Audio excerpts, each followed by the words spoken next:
Welcome to the South Florida M&A Advisors Podcast, your trusted M&A team. Here's your host, Russell Cohen. Hello, everyone, and welcome back to another episode of the South Florida M&A Advisors Podcast. I am your co-host, Jeremy Wolf, joined by, of course, your host, Russell Cohen. Russell, good to see you, brother. Morning. Nice to see you again. Yeah, likewise, man. So today we're going to talk a little bit about the M&A advisory team and why it's important to the deal, right? So why don't you start off by, I guess, kind of explaining the primary roles and responsibilities of an M&A advisory team in a merger or acquisition? Sure. Thank you very much. Obviously, you have the M&A advisor, which would be myself. You will have your CPA involved in the transaction. Typically, we get a CFO, fractional CFO involved to handle the net working capital analysis and additional preparation for the quality of earnings. And of course, you have your attorney who will be involved from the LOI stage all the way through the entire deal. And then ancillary consultants could be a insurance agent, benefits consultant. It could be a tax advisor outside of your CPA or tax attorney, or just any advisor that the seller feels necessary to help him or her through the process. So basically just a comprehensive team of experts in each facet of the business to help that business or business owner through the process. So I can see there's probably two ends of the spectrum here, right? You have a smaller business that maybe doesn't have so much complexity, that may think, hey, I'm going to sell my business, but I don't need any help with this. I kind of know the ins and outs of the business. And then on the other end of the spectrum, you have the more complicated organizations that have where mergers and acquisitions can be a lot more complex. So start with the smaller business owner out there that maybe they're going to sell their business and they think, like I said, they can go at it alone. They don't need help. What ways do you believe that an advisory team would add value to a business like that? Well, you're basically negotiating against yourself. And the buyer obviously will kind of try to take advantage of you. Number one, they'll call you at the business. They'll show up at the business. They'll ask for all types of information that you normally wouldn't give out, and they'll probably would ask for it too early. And so the M&A advisor, or let's say on a small business, a business broker, will bring tremendous structure and handle certain facets of the deal along the way to protect the seller and their clients and their employees for confidentiality and to protect the integrity of the business. So if you can, in a small business, if you can sell the business and not let anyone know that the business has been sold, then the employees and public will know after the closing. In a M&A transaction, key employees are interviewed, determine if they're staying on. Sometimes clients do, they do a random sampling. They actually may speak to a client and ask, are they happy with the seller? So it's a little more intrusive on an M&A deal, and key employees who are part of the seller's team are in a right to know. Now, on the other end of the spectrum, when we're talking about some of the larger organizations, I know like some of the deals you've done recently in the past with that large roofing company, obviously mergers and acquisitions can be quite complex. How do you typically help to navigate some of these complexities and ultimately ensure a smoother transition through the deal? The M&A advisor does not, they know how to quarterback the deal. And we have experience in many facets of the transaction, but we're not experts in law. We're not experts in accounting. We're not experts in benefits or insurance. So that's where that team comes in, where, the M&A advisor team may not be just one individual. It could be a team of 3 to 5 people who have different talents that is helping the seller from the accounting side, from all different, we all have different types of experience. So it is a truly team effort, especially on the larger M&A transactions. And it's really not an individual game. Yeah, for sure. So due diligence, it's critical in any deal. How does an advisory team enhance the due diligence process? And what are some of the common, I guess, like pitfalls that they help avoid? So what I like to do is I like to bring in a fractional CFO very early when I'm start talking to the seller. The typical CPA will not be involved in the quality of earnings or in the calculation of the net working capital. They do not really. They want to be more of a consultant to the seller. And they would get involved if it's their work that's being done, that's being scrutinized by the accounting firm. But what happens is we bring in a fractional CFO. They make sure the books are really clean before we enter into the quality of earnings, make sure all the categories aligned. If there's anything unusual, they also start educating the seller for the net working capital. How much money are they leaving behind in the transaction for the benefit of the buyer? And that's one of the main differences when you're selling a very large company. You are supplying working capital to the buyer because you are selling a work machine, a business that is a train going 150 miles per hour, and it needs that fuel of that capital, So the private equity group is expecting net working capital, and to a business owner, this is like another language. So as a M&A advisor, I educate them on what's coming, what is net working capital, and how it will affect the transaction. And then I start bringing in professionals who will do the analysis of net working capital and start educating the seller. And the quicker they engage how the CFO works, the better they're going to do in the transaction.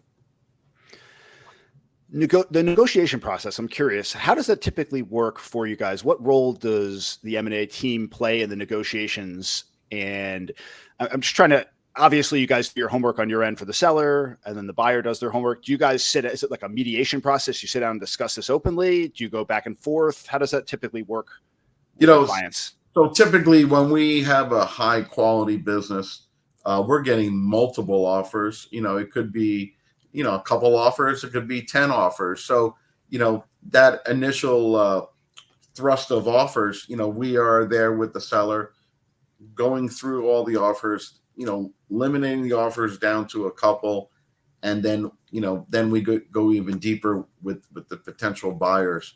So it's important, the attorney will get involved to negotiate the LOI, but what you negotiate in the LOI hopefully will carry through the entire deal. So that initial negotiation of that LOI is the deal. Basically, it is the structure of the deal, from the price to if there's seller financing, rollover equity, if there's an earnout, and they all have different tax consequences. So the M&A advisor, and if we don't like I had an example. I had 15 LOIs come in over time on another roofing company. Seller didn't like it. He was learning what all these terms meant, and he finally got his grasp on what he really wanted. Well, hence 1 year later, we go under an LOI with 94% cash out with a 6% rollover equity. So sometimes it takes sellers to understand the new language that they're now embarking in the M&A process, and we have to go through many LOIs to find the right buyer with the right deal terms for the seller to move to the next phase. So it's a negotiation that probably never ends throughout the entire deal because there's a lot of negotiation points on other facets of the transaction. So Russell, what about when the deal is done? Obviously the main focus is on getting the deal done. What post-transaction support, if any, does an advisory team provide to ensure the integration is successful? Because I know, if it's not just a sale, if it's an acquisition, sometimes the previous owner stays on. There's a lot of complexity and logistics that goes on. Do you guys play a role after the deal is done? Definitely on the M&A advisory side, obviously we're there from start to finish. So we're hearing and we have all the documentation, what was talked about. So if there's anything that is in question, then obviously the broker has been, the M&A advisor has been involved in everything. But the fractional CFO is the one doing the net working capital. There will be a net working capital true up at the 90 days after the closing. So the CFO a fractional CFO will be involved in that. The attorney will be involved post-closing because there's money held back in escrow, for the net working capital. And then there's money, like typically around 8% held of the entire transaction held back for reps and warranty violations. So yeah, we all potentially have a role after the fact. The M&A advisor will go down minimally unless needed, but the other advisors definitely will come into play in certain topics, basically. Can you share with our listeners maybe a success story where having a strong M&A team made a significant difference in the outcome of a deal? No doubt about it. So yeah, let's go back to that large roofing deal. It was $100 million. It started out with 80, I think it was $70 million down. And we had a rollover equity. We had an earnout structure, 2 earnout structures. So we're going through the deal, and it started, let's say, in January and February. And one of the earnout structures was in the current year. If the seller finished the current year at a certain EBITDA, he would have earned $10 million. Okay. So by the time, and this was like January of I think it was 2022. January of 23. January of 23. 23. Right, 23. If he hit in that 23, if he hit his EBITDA numbers, he would get $10 million. Well, by the time we got to September of 23, he already hit it. Wow. So he already passed like an EBITDA of $13 million. So technically, while we're still trying to close the deal, he already hit the mark. So we were able to negotiate to get him that $10 million. Okay. So instead of $70 million down, he got $80 million down and when we closed on it November 30th of 2023. So, and keep in mind, the private equity groups already have structured their deal with their investors and had money earmarked. So it kind of upset the apple cart but it was justifiable because the company was trending towards $20 million that year. And which is very rare that, while you're in this quality of earnings during the year you're selling, your numbers are just going up like a hockey stick. So the seller was able to get, $100 million total purchase price, $80 million down. He kept 10% equity and then had another $10,000 earnout, which is basically occurring right now. Here we got a seller $10 million more just because he did a great job. Very cool. Very cool. So as we get closer to 2025, as we're wrapping up the year here, what current trends are you seeing in the M&A landscape, and how should businesses adapt to these changes? It's always tough to get quality of inventory. That's our biggest challenge. We're seeing interest rate hike cycle, even though we just had a pullback of 0.5. So it makes money more expensive, and that hurts multiples, of course, because private equity will always put like 30% down of their own money that's committed, and then they'll put out leverage, debt. So as interest rates are high, the cost of money is higher and the debt service is higher, and that squeezes the multiples. The good news is there are a lot of private equity groups with a lot of liquidity. That's great. Now it's just a matter of a seller having numbers that are stable or trending upward and having a desire to go through that 1-year process to get the business sold. And what we're hoping, if, after we get through this election, whoever wins, the economy will stabilize. I don't have high hopes, unfortunately. I think we're going into very unusual times. Which will, I think, affect the overall, M&A market, unfortunately, in 2025. Yeah, we'll keep politics out of the discussion for this episode, at least. Who knows what happens? Every day you wake up, you kind of turn your head. You're like, really? We live in an interesting time for sure. Yeah. Any advice you'd like to give to business owners out there that are considering a merger or acquisition regarding the selection of their advisory team. Obviously, you're there to help. You have any questions, but I'd imagine as a business owner, you'd want to interview a bunch of different advisors to find the most competent and the one that you feel the most comfortable working with. Any advice you'd like to offer to folks out there? Listen, this is your biggest, one of your biggest assets in your portfolio. So you got to trust the person that you don't want a used car salesman. You don't want someone looking out for their interest. Bottom line, if we look out for the seller's interest, then seller wins. Seller has to win. It has to be a win-win situation with the buyer and the seller.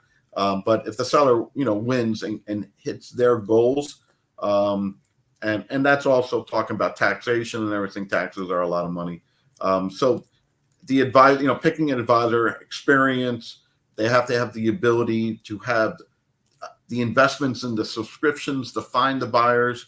They gotta make, capital investments to have the network of buyers that will pay the highest price. So these subscriptions to these databases that we have, could run 30 to 50 grand a year, and a lot of brokers don't spend the money on it. And then you got someone who's representing you who can't bring any buyers. What good is it? Experience, integrity, that's important. I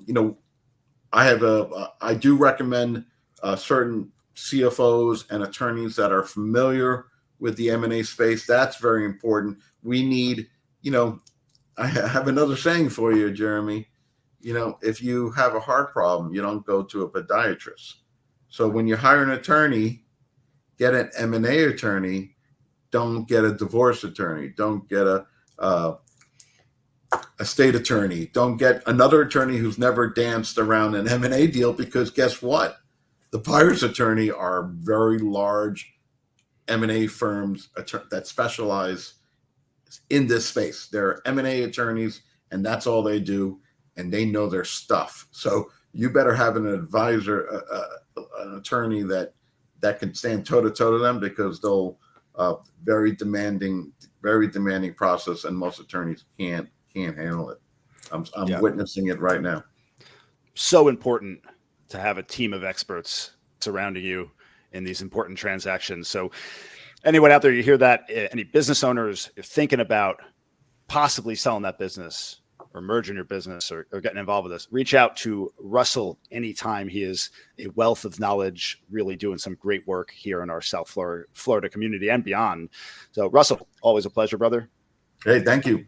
Appreciate it. Of course. And to our listeners, thanks for tuning in. And if you like this content, don't forget to drop a comment. Let us know if there's any topics that you'd like to hear about. Don't forget to like and subscribe, and we will catch everyone next time on the next episode of the South Florida M&A Advisors Podcast. Everyone take care. Have a wonderful day. Thanks for listening to the South Florida M&A Advisors Podcast. For more information, visit southfloridama.com or contact 954-646-7651.